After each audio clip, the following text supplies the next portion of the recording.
In the last few videos, we have been looking at the geometric product. Up to this point, we have mainly been focusing on its definition and not on the properties it satisfies or what it's actually used for. In this video, we will look at some of the basic algebraic properties that the geometric product has, and more importantly, what properties it does not have.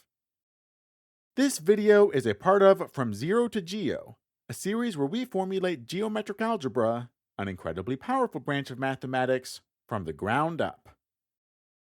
So what basic properties does the geometric product satisfy? With scalars, multiplication satisfies all of these properties. Which of them are true for multivectors with the geometric product? In the past, this is where I would have made an exercise asking you to prove all of these properties, but the situation here is not as straightforward as before, so I won't ask you to do that. So let's instead work through these together. First, we basically assumed associativity and distributivity when we defined the geometric product, so in our current framework they're not really things to be proven. If you don't like this, in Chapter 7 we will look at a more rigorous construction of geometric algebra, and we'll prove these properties more formally there. But for now, we'll just assume them. Furthermore, we already know that multiplying a multivector by 1 is the same thing as scalar multiplication by 1, so this property is true as well. But what about these last two properties? Well, we have already seen that commutativity does not hold. For example, E1 times E1 plus E2 is not equal to E1 plus E2 times E1. We'll see later that we have issues with division too. So in these two ways, the algebra of multivectors is very different than the algebra of scalars. After doing algebra with real numbers for so long in high school, it can be a bit jarring to move to this kind of situation where commutativity doesn't hold. So for the rest of this video, we will be focusing on which exact algebraic manipulations are still valid in geometric algebra, and which are not.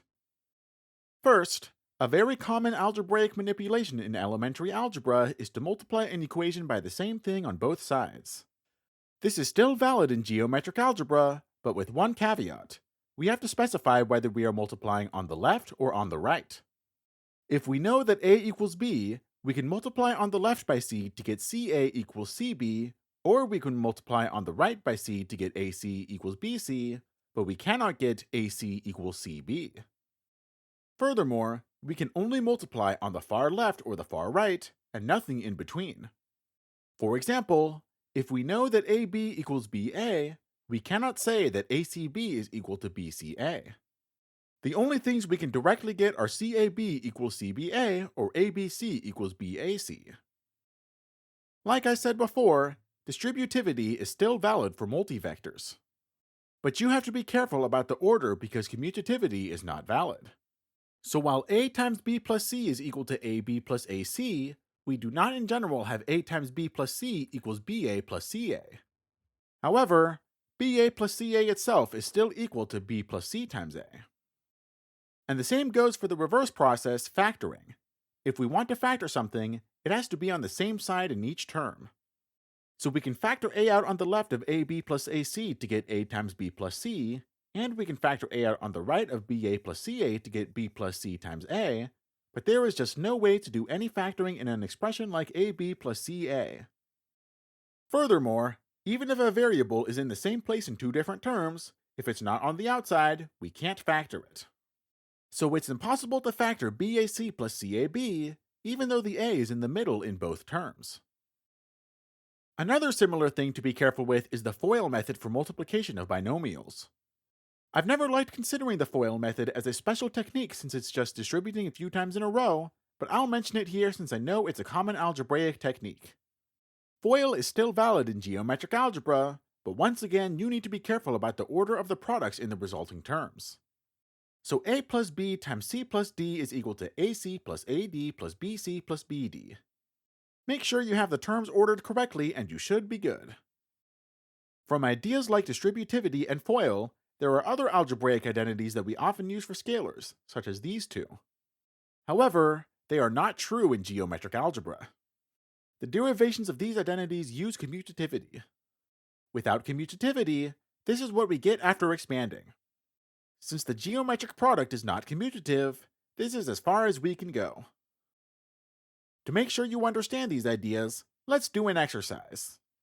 Here are several expressions involving arbitrary multivectors. For the first four, expand the expressions as much as possible.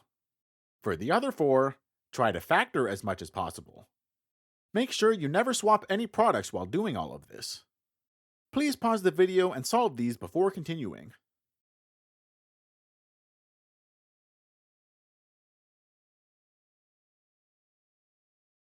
Now, one thing that's important to note is that in situations where the things we are multiplying do in fact commute, suddenly we can perform all of the algebraic manipulations that we normally are not allowed to do. This commonly happens with scalars.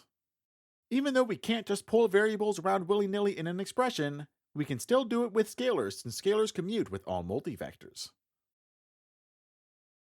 Let's shift gears now to division. Can we divide by multivectors? Well, in normal algebra, we can describe division as multiplication by an inverse. So can we do the same thing here? Well, we already run into an issue. Which side do we multiply on? With scalars, to divide, it doesn't matter if we multiply on the left or the right by the inverse, so we usually just write something like a fraction to divide. But in geometric algebra, because multiplication is not commutative, it actually matters what side we multiply the inverse on. Because of this, some people introduce new operations called left division and right division, but I personally don't like doing that. Instead, I just give up on the idea of division entirely and just focus on multiplication by inverses.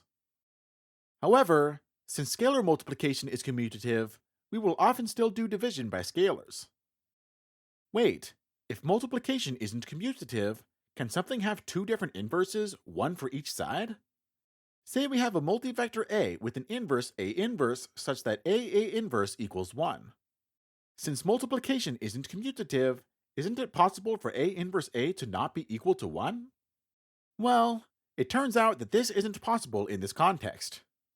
In geometric algebra, if a multivector has an inverse on one side, it's an inverse on the other side as well. The proof of this gets a bit technical and involves something called algebraic algebras, so I'll skip it for now. We'll look at inverses in more detail in a future video, and I'll probably cover the proof then. But for now, just know that in geometric algebra, inverses always work on both sides. So how can we actually calculate inverses? Let's look at the simplest example we can: one-dimensional multivectors. In one dimension, multivectors only have two components, a scalar and a vector. Consider the multivector 1 plus 2e1. What is its inverse? Before we go through this together, try to find the inverse yourself first. Pause the video and try to find a multivector such that its product with 1 plus 2e1 is equal to 1. While we could try to find the inverse through trial and error, there is a more general way to figure it out. The inverse must still be a one-dimensional multivector, so it will have the form a plus b e1. We want the inverse to satisfy this equation. Expanding and factoring, we get this equation. The right-hand side is a scalar, so for this equation to be true, the vector part on the left-hand side must be 0. Thus, b plus 2a is equal to 0, so b is equal to negative 2a. Plugging this into the previous equation, we get negative 3a equals 1, so a equals negative 1/3. And because b is equal to negative 2a, b is equal to 2/3. So the inverse of 1 plus 2e1 is negative 1/3 plus 2/3 times e1. And you can verify that 1 plus 2e1 times this multivector is in fact 1. We can generalize this to an arbitrary one-dimensional multivector. Say that our starting multivector is a plus b e1, and we want to find its inverse. We'll say that the inverse is c plus d e1, plug this into the equation for inverses, and solve for c and d in terms of a and b. Again, after expanding and factoring, the vector part on the left-hand side must be 0, so ad plus bc is equal to 0, or d equals negative bc over a. Plugging that expression into the previous equation, we get this. Now we need to solve for c. This is just elementary algebra at this point. In the end, c is equal to a divided by a squared minus b squared. Then d is negative b over a squared minus b squared. Altogether, this is the inverse of a plus b e1. We could also pull out this scalar factor to simplify things a bit. But wait, what if a squared minus b squared equals 0? For example, what is the inverse of 1 plus e1? This formula fails here because it tells us to divide by 0. Well, maybe we can still use the process we used earlier. So let's assume the inverse of 1 plus e1 has the form a plus b e1. Then upon multiplying, we get this equation, and by the same argument as before, b equals negative a. Plugging this in for b, we get 0 equals 1? What the heck? What happened? Well, since we reached something preposterous, we must have made a mistake somewhere. All of our algebra was correct, so it must have been one of our assumptions. The only assumption that we made was that this inverse existed in the first place. Thus, that assumption must be wrong. This means that 1 plus e1 does not have an inverse. This is a notable difference between scalars and multivectors. Not all multivectors have an inverse. Well, actually, even with scalars, 0 is not invertible, so not all scalars have an inverse either. But with multivectors, we can have non-zero multivectors that are not invertible. Thus, just like with how we can't assume two multivectors commute, we also can't assume that a given multivector is invertible. This leads us to another distinction between elementary algebra and geometric algebra. In elementary algebra, we can cancel variables when they are being multiplied. We can do the same thing in geometric algebra, but only when the multivector is invertible. If AB equals AC, if A is invertible, we know that B equals C. And, like before with multiplying an equation by a multivector, we have to be careful about what side we are canceling on. If A is invertible, we can cancel on the left in AB equals AC or on the right in BA equals CA, but even if A is invertible, we can't cancel in AB equals CA. This is just another thing you have to get used to. Now, if not all multivectors are invertible, you may be wondering how to determine which multivectors are invertible, and for those invertible multivectors, how to calculate their inverses. These things are possible, but they take quite a bit of effort, so we'll put it off until a future video. Now, while I have been mainly focusing on all of the things we can't do in geometric algebra, there are still many of the standard algebraic properties that do hold. For example, addition satisfies all of the properties we could possibly care about, so we can still do things like swapping sums and subtracting all we want. And for multiplication, even associativity and distributivity go a long way. Even if there are some manipulations that we can't do, there is still a lot that we can do.